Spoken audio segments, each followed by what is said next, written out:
On now to our leading story, which is the MK party, which says that its Secretary General Floyd Shivambu visited self-proclaimed prophet Shepherd Bushiri's church in Malawi in his personal capacity. Now, the party says it did not sanction Shivambu's trip and has distanced itself from his actions. Shivambu is in Malawi for the church's annual Easter service. It's despite Bushiri's status, of course, as a fugitive here in South Africa, after he, as well as his wife, absconded their bail and fled the country back in 2020.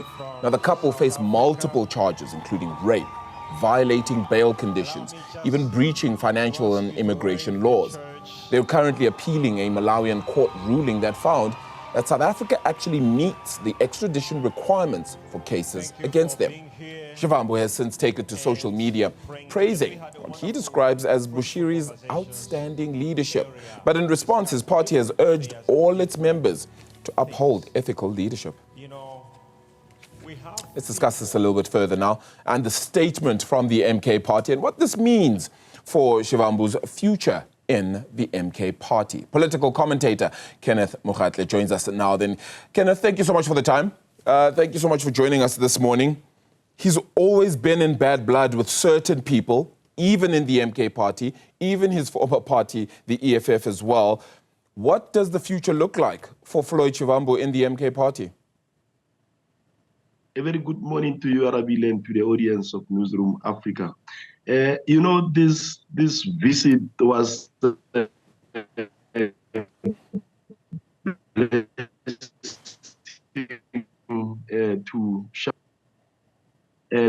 South African government as well as MKP. A blessing to Shepherd Bushiri in a sense that it was confirming a support, not just an ordinary person, but an organizational head of the third largest party, an official opposition party in South Africa, a very important and an influential country, of course, in the African region. And you also have got this fragile political space or situation in MKP. We know that in the recent weeks, the daughter of the MKP president, Duduzile Zuma, was sort of forced into apologizing to both MKP as well as the organizational head, the Secretary General of MKP, for making statements, public statements against or criticizing the leadership of Floyd Shivambu. So this visit also exposed the fragility and the contradictions as well as the divisions within the MKP. So it shows you that the organizational head of that party is already helping himself or leading the group of people who are digging his own grave.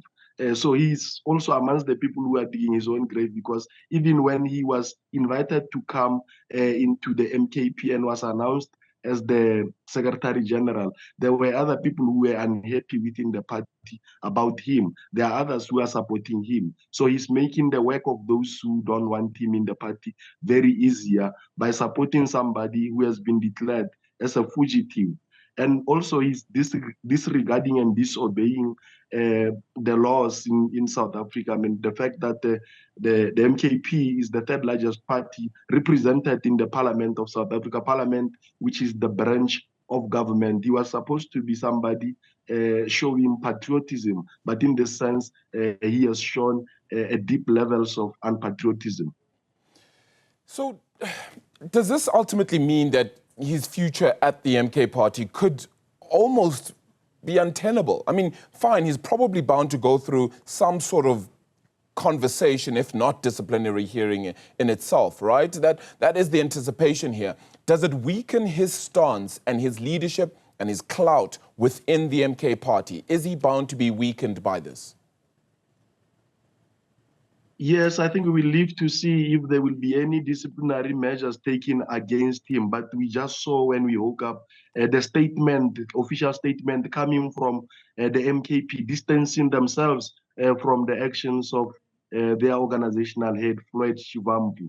So what we may see, what we have saw in the past, and they tried to deal with the situation, was the fact that there was a revolt within the party. There are other branches, especially in KZN, who are not happy with some of the decisions that the Secretary General has taken, or the leadership that he has demonstrated in that province. And then I think we will live to see the escalation of that revolt or tension within MKP, because it's clear that there have been these tensions around MKP. We saw, we know what was happening in Mpumalanga when Busisiwe Mkhwebane was also introduced there as the leader of the province. There are people who are unhappy with that. So most of the people are not happy in the MKP, and this visit of Floyd Shivambu is giving a ticket to those who are critical of his leadership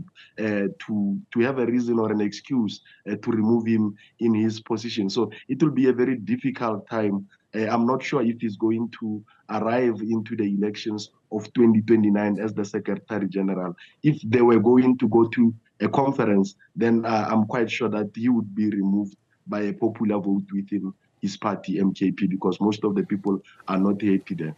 This is going to be a developing story that will continue to follow. Kenneth, thank you so much for the time. Appreciate it. Political commentator Kenneth Mokgatlhe.